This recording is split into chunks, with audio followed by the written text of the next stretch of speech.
Throughout history, there have been countless unexplainable stories, events, and moments captured on audio.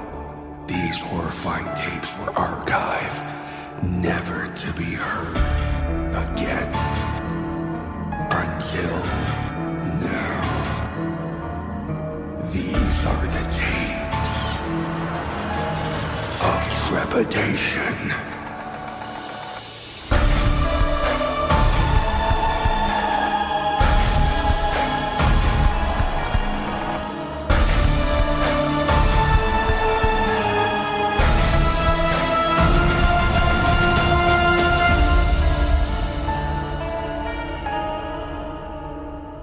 Tape number 25. 11 days without sleep.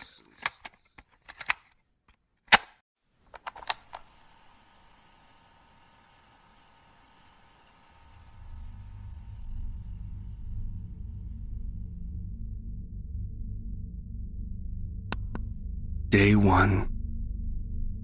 Today marks the first day of my Ultimate Endurance Challenge, staying awake for as long as humanly possible. For the past year, I've been conditioning my body through a combination of diet, exercise, and cognitive training. Last year, I managed to stay awake for 5 days, but this time, I aim to surpass that. I've informed my boss at the firm where I work as a software engineer, and he's agreed to let me document my experience as long as my performance doesn't suffer. Here we go. Day 2. Work today was productive. I found that immersing myself in coding helps keep my mind sharp and focused. My colleagues are aware of my experiment, and they're keeping a close eye on me. So far, I'm relying on green tea and cold showers to stay alert. I feel a slight tension headache behind my eyes, but it's nothing I can't handle.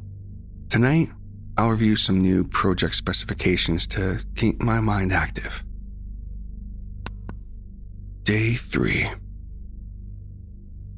I'm starting to feel the effects of sleep deprivation. Simple tasks take longer, and I've caught myself staring blankly at my computer screen a few times. My boss suggested I take frequent breaks to walk around the office. It helps, but I'm beginning to notice subtle changes in my perception. Sounds are sharper and lights seem brighter. My colleagues are supportive, but I can see the concern in their eyes. Day 4. Today was rough. I had a meeting with a client, and it took all my energy to stay focused. My speech was slower, and I struggled to find the right words. The client didn't seem to notice, thankfully. During lunch, I heard someone call my name, but when I turned around, no one was there. It was the first hallucination. I documented it carefully. At home, I watched mindless TV shows to keep myself awake. Day 5. This is the longest I've ever stayed awake. My body feels like it's moving through syrup. Every action labored and slow. Work was a blur of screens and voices. I think I managed to complete my tasks, but I'll have to double check everything tomorrow. I saw shadows moving at the edge of my vision, and once I thought I saw a figure standing by my desk. My heart races at every small noise. Day 6. I'm on autopilot. My body moves through the motions of daily life, but my mind is fractured. At work, I accidentally deleted an important file and had to scramble to recover it. My boss pulled me aside, his face a mask of worry. He suggested I end the experiment, but I refused. This is my journey. On the way home, I saw strange symbols on the pavement, glowing and shifting.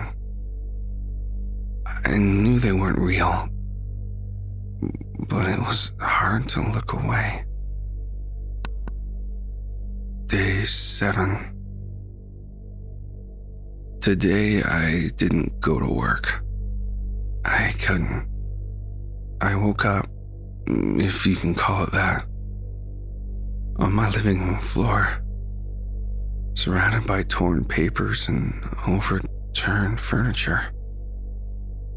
I have no memory of how I got there. My phone is filled with missed calls and concerned messages from my colleagues. I tried to respond, but my hands are shaking too much to type. I keep hearing whispers, indistinct and unsettling. I'm scared.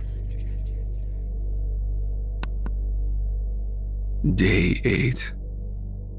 I managed to drag myself to the office today. My boss wasn't happy, but he let me stay. I worked in silence, avoiding eye contact. At lunch, I went to the break room and saw a woman sitting at the table. She looked familiar, but I couldn't place her. She smiled and told me to keep going. I was close to something important. When I blinked, she was gone. I don't know if she was real. Day 9. Everything is wrong. My reflection in the bathroom mirror doesn't match my movements. My computer screen shows me messages that disappear when I look directly at them. Colleagues avoid me, whispering behind my back. I can feel an oppressive presence, like someone watching me constantly. My notes are a mess of incoherent scribbles. I found a journal entry I don't remember recording. They're coming.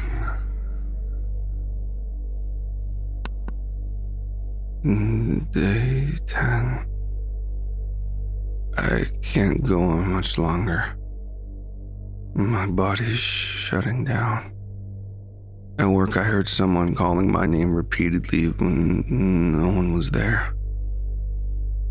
My boss sent me home, said I was a danger to myself and others. On the way home, I felt someone following me. I ran, but there was no one there. The woman from the break room appeared again, told me to sleep. It was the only way to escape. I'm terrified to close my eyes.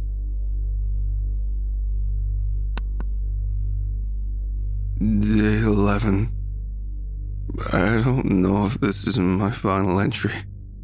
My vision is blurry and my thoughts are disjointed. I've barricaded myself in my apartment, convinced something is trying to get in.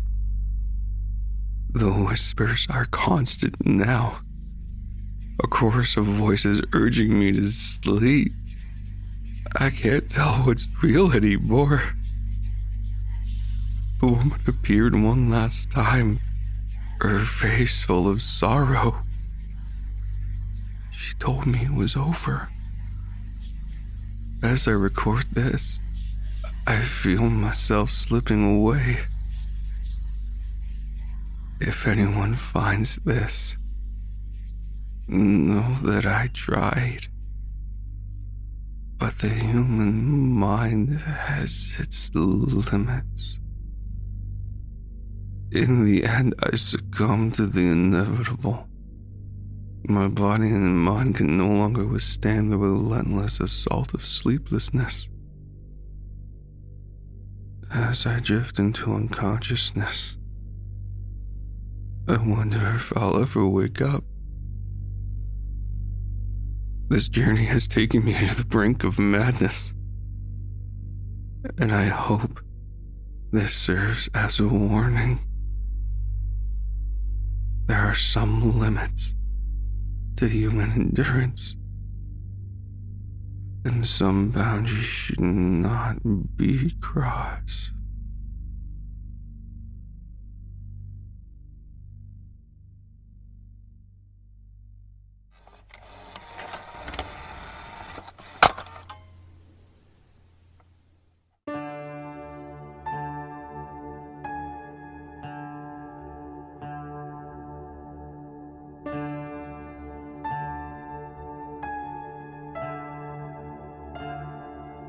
This has been tape number 25, 11 Days Without Sleep, by the Tapes of Trepidation Horror Narration Podcast.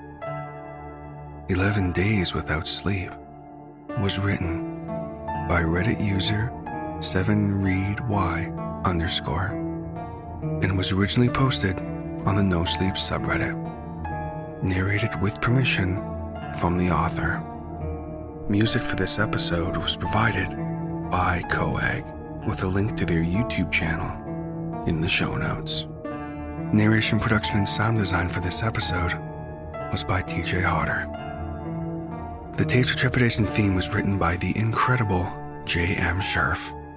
All logos, banners, overlays, and graphic design work was provided by the talented Jason Reese from Jaybird Digital Arts. If you have a story you would like to submit, or a question regarding the show, please contact us at tapesoftrepidation@gmail.com. Support the show by subscribing and leaving a rating on Spotify, Apple Podcasts, Audible, your favorite podcatcher, or leave us a like and subscribe on YouTube. Be sure to hit the bell notification button so that you can keep up with everything going on with Tapes of Trepidation on YouTube. Be sure to tell your friends. Word of mouth is extremely helpful to a new podcast like this one. Check us out on social media through the link tree in the show notes. We have Facebook, Instagram, and Discord. We have lots of fun on Discord. Come hang out with us. It's the best way to keep up with everything going on with the show. And if you'd like to support the show a little more, consider joining the Tapes of Trepidation Patreon, where for as little as $5 a month, you can gain access to monthly bonus short story narrations, the weekly behind-the-scenes podcast within the archive, and more. Come, join us, and become trapped within the archive. Just like my current patrons, Kelly Sisson, Neil Skrupa of Neurotic Voice, Doozer Pindan, Ronan Kamori of Baseline Feed, Eric Phones, and Patrick Stewart. Thank you all so much for the support. It really means the world to me. All content used on Tapes of Trepidation is either original, used with permission, or is available on your Creative Commons share-alike license. All rights reserved unless otherwise stated. This podcast and its content may not be redistributed or rebroadcasted without the express written consent of Tapes of Trepidation and the story's author. Thank you so much for listening.